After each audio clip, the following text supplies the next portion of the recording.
and it has almost fully electrified the engine lineup used with its 4th generation Tucson mid-sized SUV, but you'll need a full hybrid power plant of some kind to see a real efficiency benefit, probably the one used in this Hybrid HEV variant.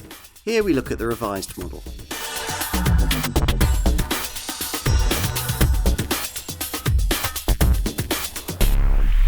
For some time now, the established brands have been unable to ignore Hyundai, and they certainly won't be able to ignore this, the improved 4th generation version of their Tucson mid-sized SUV. This model took a big step forward in this NX4 era form, and we think the pick of the engine lineup might just be this full hybrid version, although there are also mild hybrid, PHEV and conventionally engined versions available too, if you don't agree. But let's take a closer look.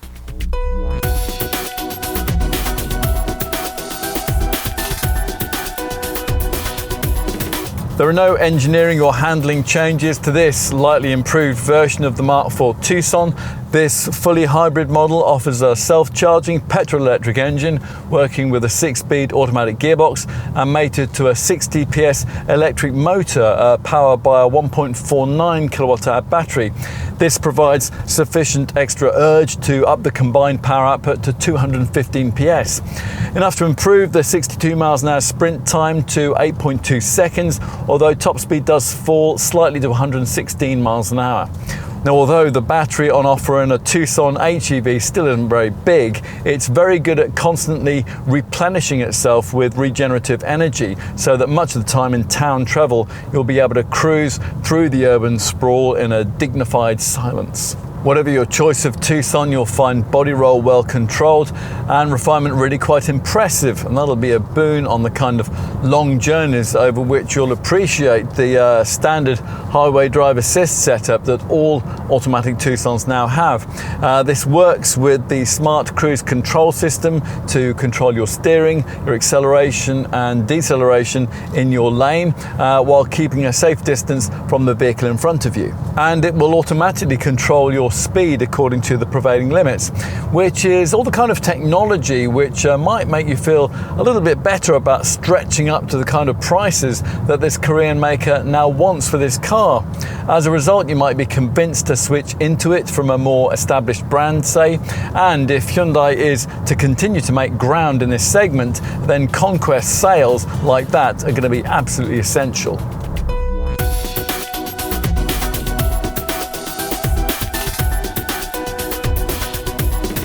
It's easy to forget just what a bold design statement this 4th generation NX4 Series Tucson made at its original launch in 2020 with its so-called parametric dual-style nose section. Time takes the edge off that, of course, but this mid-sized Korean SUV is still a good-looking thing, with a few minor nips and tucks visually in this updated form. The profile perspective hasn't changed much, with its cab forward stance, distinctive silver D-pillar embellishment and swept back shaping with black roof rails. Angled slashes spear up into each of the doors, the front one meeting an arched swage line flowing back from the front wing and also junctioning with the waistline's primary mid-level crease like a piece of folded origami paperwork. Even the squared off wheel arches with their aero flicks are angular, and they arch over redesigned alloy rims which will be either 17, 18 or as in this case 19 inches in size.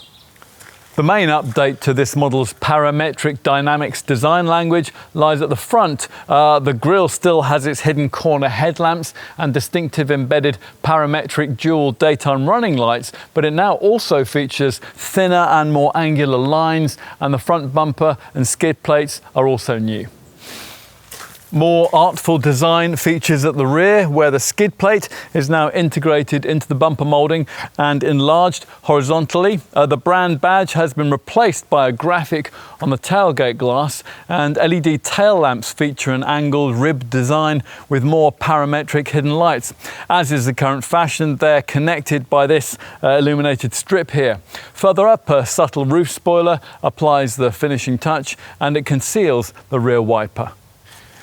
Will we see more subtle evolution inside? Let's take a look.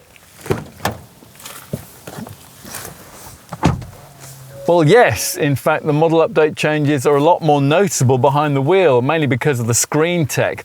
Before, the twin 10.25-inch displays were separated. Now they're larger, both 12.3 inches in size, and sit joined in one large panel in front of you, stretching from the door to the further edge of the now redesigned center stack here. Hyundai's also redesigned this distinctive two-tier lower center console with its upper and lower sections. As for quality, well, you still wouldn't think you were sitting in a BMW or an Audi, but perceived plushness has taken another step forward with little touches like stitching on the upper dash top, this fabric mid-level fascia panel, this silver-trimmed vent bar and shiny piano black trimming between the seats and on the doors. We're told by Hyundai that getting comfortable in this interior is like walking into a neatly organised room where everyday concerns disappear. Well, that may be, but the room in question won't be one that you'll initially feel all that familiar with, because there's certainly lots to adjust to here, like the chunky drive-by-wire gear selector stalk of automatic models, or the touch tech that's used for this smart climate control panel below the physical infotainment system buttons. There are some genuinely useful design touches too, though, like these little panels up here that slide out of the side of the sun visors. We've already alluded to the so-called connected car navigation cockpit infotainment setup's larger screen. It's now a lot more sophisticated with regular over-the-air updates, a real-time navigation, natural voice recognition, and a wireless version of the previous Apple CarPlay and Android Auto smartphone mirroring systems. The home screen usually displays in customizable widget format. We've got map, media and hybrid sections here, but you can swipe left and get a display full of selectable icons, including some useful extra touches, weather updates, a car wash mode, a voice memo system and a valet mode. Everything else you'll need can be found on the driver's supervision instrument cluster screen you view through this smart silver-trimmed leather-stitched steering wheel.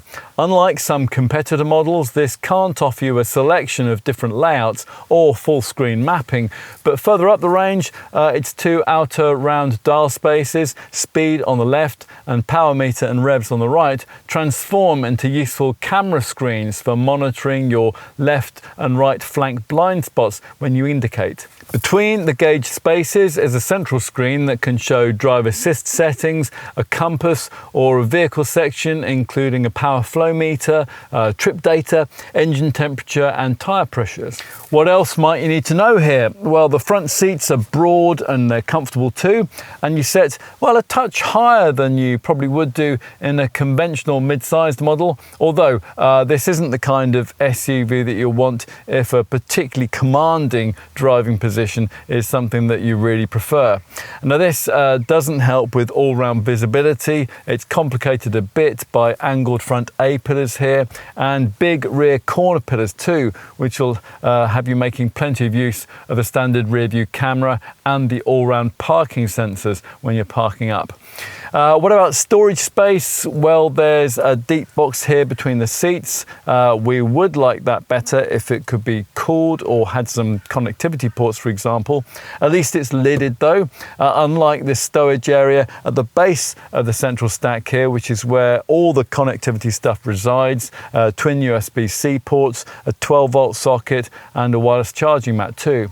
There is a reasonably large glove box, and that has a newly added passenger side shelf above it, but an overhead sunglasses compartment, well, that's been forgotten. Twin cup holders sit here between the seats, and there are also ticket clips in the sun visors. Nothing's very different further back, of course. Time to take a look in the rear. As before, there are no spatial compromises to make if you shift from a conventional engine to the full hybrid or the plug-in hybrid powertrains, although the need for their incorporation probably explains why the seat base here doesn't slide. You have to be content instead with backrest adjustment. Legroom, that meets the class standard, and a couple of 6-footers really would fit in quite comfortably, even with the front seats slid reasonably far back. The extra width of this 4th generation design, that's also welcome, although as usual in this class, adults won't want to be occupying the middle berth on longer trips, despite the relatively low level of this central transmission tunnel. Storage is at a bit of a premium back here. There are no proper storage bins built into the piano black trim door cards, only a holder on each side that can take a 500ml bottle. Rear seat heating is standard, providing you avoid base trim of course, and a reading light and a coat hook is embedded into each overhead grab handle. But there are netted seat back pockets, twin USB-C ports and cup holders in this pull down armrest here. You might want to take the kids with you on your test drive to see how they get on with this kicked up rear side window line, but at least there are these little rear quarter light windows to prevent this area from becoming too claustrophobic. We'll finish with a look in the boot, which, unless you've stuck with base trim, is smart activated and power operated. The space that you'll get within varies quite a lot depending on your chosen 1.6 litre petrol powertrain. The rarely chosen base unelectrified model offers 620 litres of space, very similar to the 616 litre figure we have in this full hybrid version. But with the 48 volt mild hybrid model, that figure falls to 577 litres. And with the top plug-in hybrid, predictably it falls further still to just 558 litres. At last, there is now an adjustable height boot floor. On the plus side, the loading lip is pretty low and sits flush with the floor level, and the floor area, although intruded a little by the wheel arches, is usefully wide. You get the usual couple of bag hooks and 4 tie-down points, and there's a further compartmentalised space beneath the boot floor there, although it still doesn't accommodate any sort of spare wheel, of course. The 40-20-40 split for the rear seat back means that longer items like skis can be slid forward between a couple of rear-seated passengers. Plus, the rear seat backrests can be made a little more upright for those times when you want to cram in suitcases, say on an airport run. Handy levers positioned just inside the tailgate allow you to retract the rear bench completely. That folds almost flat and releases up to 1,799 litres of space in the conventionally engined model and 1,795 in this hybrid. It's 1,756 litres in the mild hybrid version and 1,737 litres in the plug-in hybrid.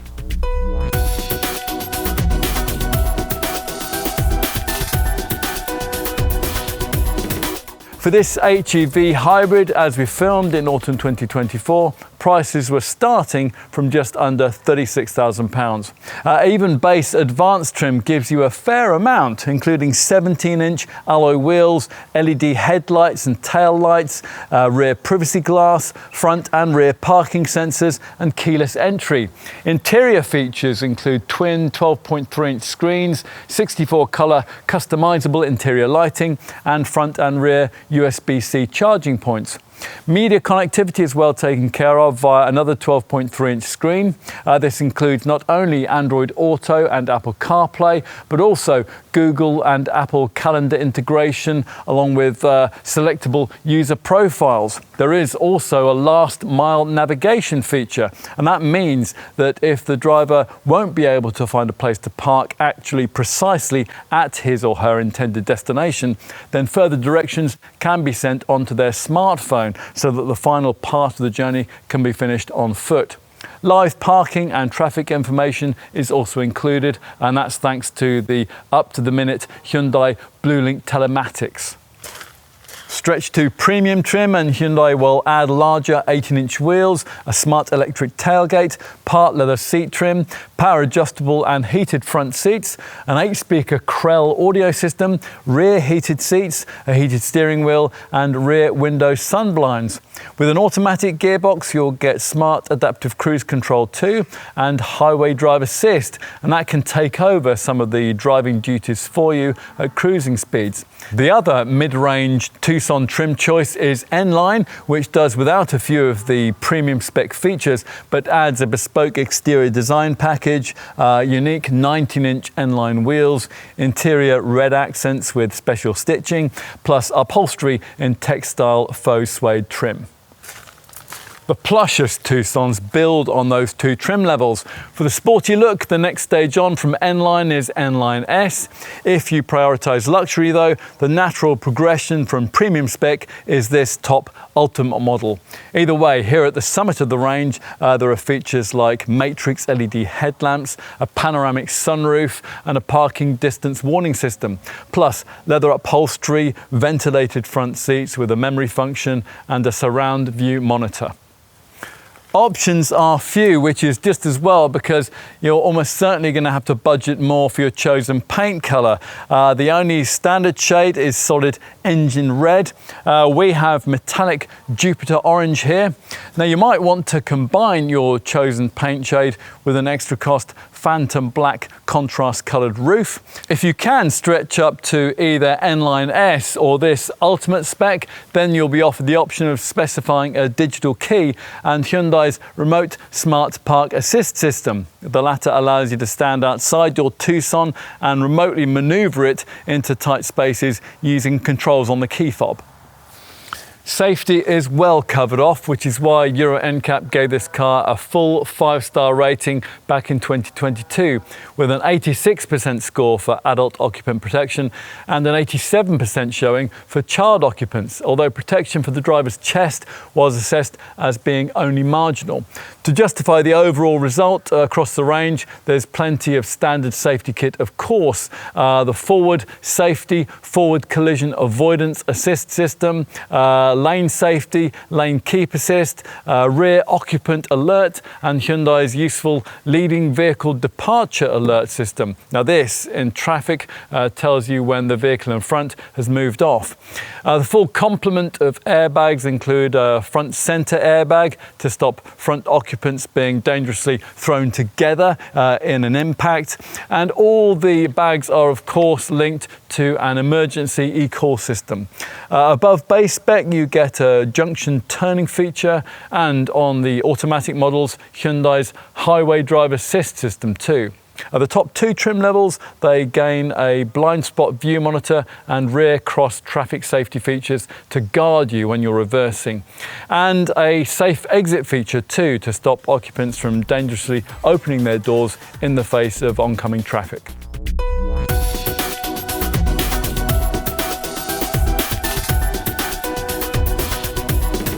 If Hyundai was going to match the highest class efficiency standards with this updated 4th generation Tucson, it would have had to do quite a bit of re-engineering and also give the fully electrified variants bigger batteries, but that hasn't happened. So the fuel and CO2 figures, of course, are very much as they were before. In front-driven form, this full hybrid model delivers 49.6 mpg and 131 grams per kilometre. This HEV model has a selectable hybrid central screen section, and that offers meters that show fuel and electric motor use. And there's a power flow meter too, also replicated in smaller form in the centre of the instrument cluster, which shows how power is being distributed between the engine, wheels, electric motor and the battery. Depreciation is rated at between 47 and 51% after 3 years and 36,000 miles of ownership. That's similar to a Qashqai, fractionally behind a Kia Sportage though. Servicing is needed annually or every 10,000 miles, and as usual with Hyundai, with all Tucsons, you'll get one of the best customer assurance plans in the industry. The 5-year triple care warranty, that includes 5 years of mechanical cover that's got no mileage limit, free annual vehicle health checks, and there's a year 2 of roadside assistance.